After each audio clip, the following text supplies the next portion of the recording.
Eta 46 emakume ez ari garela, emakumeen alduntzea zarituko gara hurrengo minutuetan, hain zuzen ere, Baionan Skate Her kolektiboak astero ematen ditu skate ikastaroak emakumei bideratuta. Helburua argia da, sormena, alduntzea eta askatasuna lantzea kirola eta artea uztartuz.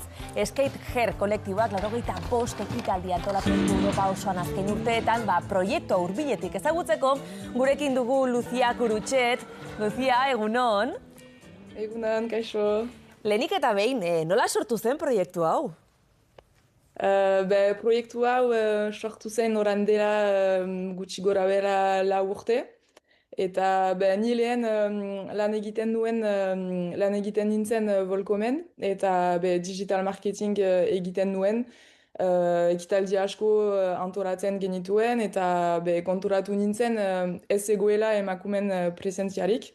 Eta gero ezagutu nuen nire laguna, skate irakaslea zen, eta hori buruz hitz egin genuen, eta ados geuden arazo bat zegoela, eta guk erabaki genuen zerbait egitea.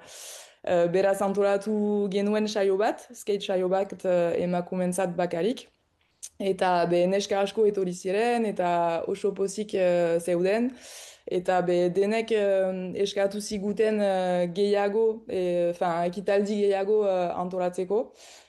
Beraz erabaki nuen nire lana ustea eta proiektua hastea nire lagunarekin. Seinale hona da hori. Lucia, ze behar ikusi zenuten horrelako proiektu bat sortzeko? Ia esan gaur egun skatearen munduan oso maskulino da. Eta neska askok skate egin nahi dute, baina askok ez daukate konfiantzarik edo espazio seguru bat skate egiteko. Horregatik sortu nahi genuen espazio seguru bat emakumeak skate ikasteko eta eroso sentitzeko. Konturatu ginen skatepark batera joaten zarenean, askoz erosoagoa dela joatea emakume talde batekin. Eta emakume asko hau eskatzen ari dira. Egia delako Lucia skatea historikoki beti izan dela oso maskulinoa, ezta? Zuen kasuan 14 eta 45 urte arteko emakumei bideratutako klaseak dituzue, zenolako jarrera, zenolako harrera jaso duzue? Harrera oso ona izan da, ematen ditugu bi klase astero, Baionan eta Cabrotonen, eta oso polita da ikustea 15 edo gutxi gora bera 45 urteko emakumeak skate ikasten, eta neskak nahi dute elkarrekin izan ikasteko. Baina ez dugu egiten gauzak bakarik emakumentzat.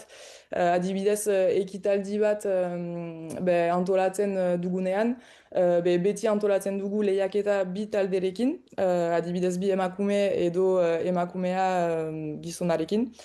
Zeren guretzat oso garantzitsua da denok skate egitea.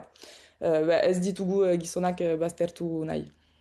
Eta egia da, Lucia, klasez aparte, tailerrak ere bai, hitzaldiak egiten dituzuela, pixko denetarik ez da, baina erdigunean esan daiteke emakumeak dituzuela. Zer gehiago falta zaizue egiteko, zeintzuk dira hurrengo urratsak?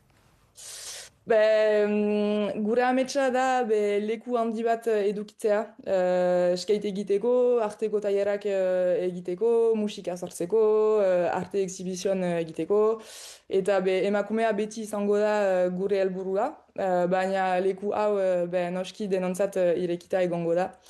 Eta gero gustatuko litzaiguke ere joatea mundu osoan zehar erakusteko emakumearen lekua skatearen bidez. Adibidez, orain dela 2 urte, dokumental bat egin genuen Costa de Marfilen, eta hor egon ginen emakumeko kolektiboarekin, eta haiekin skate egin genuen. Eta orain berdina nahi dugu, baina Europako emakumeko kolektibo batzuekin. Eta azkenean, eta bukatuko dut gero, gure kolektiboa eskualerikoa da, eta niretzat oso garantzitsua da hizkuntza bultzatzea. gaur egun lan egiten dugu Frantzia osoan eta iparaldean, baina hasi nahi dugu hegoaldean presentzia gehiago edukitzen. Adibidez, ni hemengoa naiz eta niretzat oso garrantzitsua da eskuaraz hitz egitea, eta beraz eskuaraz ikasten ari naiz aekarekin biarritzen eta maizpiderekin ere, hola. Klaseak ongi joan direla argi dago. Luzia, norbait ikusten ari balin bada, une honetan elkarrezketa eta Skate Her kolektiboan edo klaseetan parte hartu nahi du, nola egin dezake? Instagramen skater jaiartu behar duzue, eta jaiartu dezakezue, eta voilà. Hori da. Hortxe gonbidapena, Euskal Herri guztiarentzat, Skate Her kolektiboko kide Luzia Kurutxet, eskerrik asko, gurekin izateagatik eta zorionak zuen ekimenagatik, noski. Ni esker entzuteagatik. Eskerrik asko.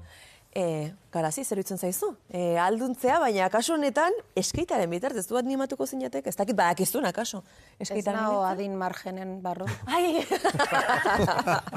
Kanpon utzi naute, adin margen hortan kanpon utziko nate. Ez da niretzako gauza bat, baina nik usteet, ikusten nahi ez da, neskak eta emakumezko geroz eta kirol gehiotan nola idien sartzen, futbola noski top, baina horrelako gauzak eukitzea oso polita da. Eta nik animatuko nituzken neska hauek, herri ezberdinetan dauden pump track, skate park eta olako gauza guztionen mapa bat ikia eta proposatzea udaletxe ezberdinei, kasu honetan hegoalden, beraien tailerrak eta gauzak ikia. Eta nik uste herri txiki askotan ikaragarri eskertuko litzekela, zerbait ezberdine eta kasu honetan neskek emakumezko kantolatuta eta gaina euskeraz, zoragarri.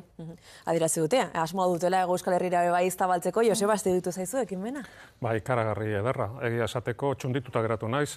Uste dut honelakoak ezinbestekoak direla, emakumeen alduntzeak adar asko ditu, askotan geratzen gara arlo formalekin eta begibistakoenekin, baina nik uste dut beste hainbat arlotan ere badagoela ere egiterik, eskaita oso mundu maskulinoa da, lehen esan duzuen bezala, ikaragarri maskulinoa, baina ikusi dugu emakumek ere zein ederto egiten duten eskaita, gaina nik uste dut kirol ederra dela praktikatzeko, ni ez naiz berzeki jaioa izan ez nintzen horretarako jaio, baina jende asko bai, eta benetan uste dut txalogarria dela ekimena, baina bete-betean. Joseba Arruti eta Garazi Jasenbarek, eskerrik asko gurekin izateagatik, jakin dezazuela, Nikol Morenok aurretik joan bar izan duela, arazotxo bat izan duelako, ez dugu hemendik bota, Eta hori, badazpa ere argituta geratu datin. Eskerrik asko eta aste hona, pasa. Berdin.